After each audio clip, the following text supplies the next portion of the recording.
الحمدللہ رب العالمین والصلاة والسلام علی نبینا محمد وعلی آلہ وصحبہ اجمعین، اما بعد۔ وراثت کے بارے میں بات ہو رہی ہے کہ ہم وراثت صحیح تقسیم کیوں نہیں کرتے، کیا وجوہات ہیں۔ اس میں سے ایک مسئلہ آج ہم یہ دیکھیں گے کہ ہم نے اکثر دیکھا ہے کہ بڑا بھائی قبضہ کر کے بیٹھ جاتا ہے اور اس مال کو تقسیم نہیں ہونے دیتا۔ یا یہ بھی دیکھا گیا ہے کہ اکثر وراثت کے معاملے میں بڑے بھائیوں کا یا صرف بھائیوں کا قبضہ ہوتا ہے۔ عمومی طور پہ دیکھا بیٹوں کا قبضہ ہوتا ہے، بیٹیوں کا نہیں ہوتا۔ بیٹیوں تو اپنے گھر میں چلی جاتی ہیں اور بیٹے قبضہ کر کے وہاں پہ بیٹھ جاتے ہیں۔ یا بعض کا بڑا بیٹا تقسیم نہیں ہونے دیتا، چھوٹے چاہ رہے ہوتے ہیں تقسیم ہو اور بڑا بھائی نہیں چاہتا تقسیم ہو، کیونکہ اس میں اس کا فائدہ ہوتا ہے۔ وہ رہ رہا ہوتا ہے، اس کو پتہ ہے کہ تقسیم کریں گے پھر پتہ نہیں کیا حصے میں آئے گا اور پھر کیا ہوگا، تو اس خوف سے، اس لالچ سے وہ مال کے لالچ سے اس کو تقسیم نہیں ہونے دیتا۔ اس کا فائدہ ہو رہا ہوتا ہے، تو باقیوں جن کا فائدہ نہیں ہو رہا ہوتا وہ بات اٹھاتے ہیں، ان کی بات سنی نہیں جاتی۔ یا بہنیں آواز اٹھاتی ہیں، ان کی آواز سنی نہیں جاتی۔ بیٹیاں آواز اٹھاتی ہیں مرنے والے کی، ان کی آواز سنی نہیں جاتی۔ تو یہ جو سارے معاملے ہیں، اس میں گناہ گار وہ ہے جس کا قبضہ ہے، بڑا بھائی اس میں گناہ گار ہے۔ یا پھر چھوٹے بھائی کہہ رہے ہیں اور بڑا بھائی نہیں مان رہا، تو یا پھر یہ صورت ہے یا کہ سبھی بھائی اس میں رہ رہے ہیں، سبھی کا فائدہ ہے، وہ نہیں اس کو تقسیم کرنا چاہ رہے، حصہ دینا چاہ رہے بہنوں کو، ٹھیک ہے نا، تو اس میں سبھی پھر گناہ گار ہیں۔ یا پھر بڑا بھائی قبضہ کر کے بیٹھا ہے، وہ تقسیم نہیں ہونے دیتا، وہ گناہ گار۔ یعنی کہ مرنے والے کو بھی چاہیے کہ وہ بات کر کے جائے کہ میرے بعد آپ نے یہ تقسیم کرنی ہے، خام خواہ رکھ کے بیٹھ نہیں جانا۔ جن کا فائدہ ہوتا ہے وہ تو بات نہیں اٹھاتے کہ تاکہ کوئی اس کا حصہ دار نہ نکل آئے۔ ہم اسی طرح رہتے رہیں گے، کوئی بات ہی نہیں کرے گا۔ جب ہم تقسیم کریں گے سب اپنے حصہ مانگنا شروع کر دیں گے، تو یہ سارے ایک ہیلے ہیں، بہانے ہیں۔ تو روز قیامت اس شخص کی پکڑ ہوگی جو اس طرح اس زمین کو روک کے بیٹھا ہے، اس وراثت کو روک کے بیٹھا ہے، اس کو تقسیم نہیں ہونے دیتا اپنے فائدے کی بنا پہ، مال کی لالچ کی وجہ سے۔ یہ سبھی دو تین مل کے بھائی ایسا نہیں کر رہے، تو وہ گناہ گار ہیں، روز قیامت ان کی پکڑ ہوگی۔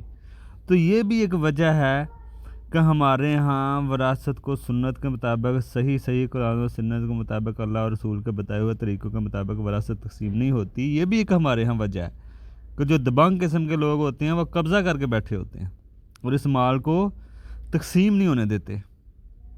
تو وہ سوچیں، وہ اپنے بچوں کی، بیوی بچوں کی، دنیا کی خاطر جو یہ جو لگے ہوئے ہیں، وہ اپنی آخرت کا سوچیں کہ اپنے بچوں کی دنیا کی خاطر، اپنے مال کی خاطر، حقیر دنیا کی خاطر اپنی ہمیشہ کی جو زندگی آخرت کی وہ خراب کر رہے ہیں، کسی کا حصہ مار کے، کسی کا حق روک کے، کسی کا ظلم کر کے۔ تو یہ بھی ایک وجہ ہوتی ہے کہ جو لوگوں کا فائدہ ہوتا ہے وہ اس معاملے کو نہیں چھیڑتے تاکہ کوئی حصے دار نہ نکل آئے۔ حصہ تو دینا ہی دینا ہے، آپ فوراً تقسیم کریں، حصے دیں جن کا حصہ ہے۔ جو آپ کا حصہ ہے وہ آپ کی طرف آئے گا۔ گھر اگر چھوٹا ہے تو بیچیں، کوئی رکھ لے، نہیں رکھ سکتا، طاقت نہیں تو بیچیں، حصے کریں، سب آپس میں رہیں۔ یہ ہوتا ہے صحیح طریقہ۔ اگر آپ اپنے من میں طریقے سے چلانے کی کوشش کریں گے تو پھر آخرت کو آپ ذہن میں رکھیں، اللہ کی پکڑ بڑی سخت ہے، اور جس کا بھی حصہ آپ روک رہے ہیں، روز قیامت آپ کو بدلہ دینا پڑے گا نیکیوں کی شکل میں۔ تو یہ گناہ گار ہیں جو لوگ یہ روک رہے ہیں اور ان کا فائدہ ہو رہا ہوتا ہے اس میں، وہ بات نہیں اٹھاتے۔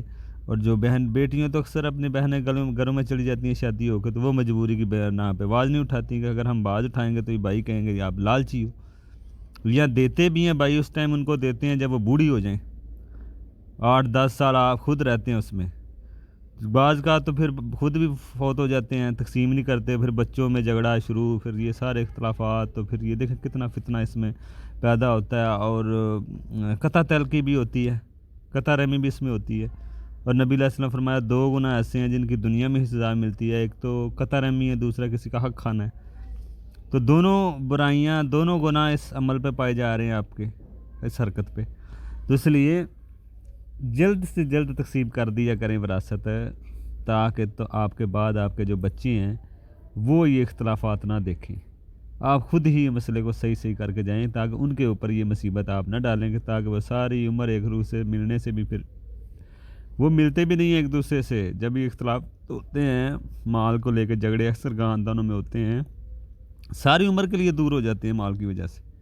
تو اس لیے اس فتنے کو پہلے ہی صحیح آپ اپنے ہاتھوں سے کر کے جائیں، تاکہ بچے نہ آپ کے جھگڑیں، اس کے بعد اختلافات پیدا نہ کریں، خرابیاں فتنے پیدا نہ کریں۔ تو اس لیے یہ بہت ساری برائیاں ہوتی ہیں اس میں، تو اس لیے ہمیں چاہیے کہ اس معاملے کو خود ہی صحیح طریقے سے تقسیم کرنا چاہیے۔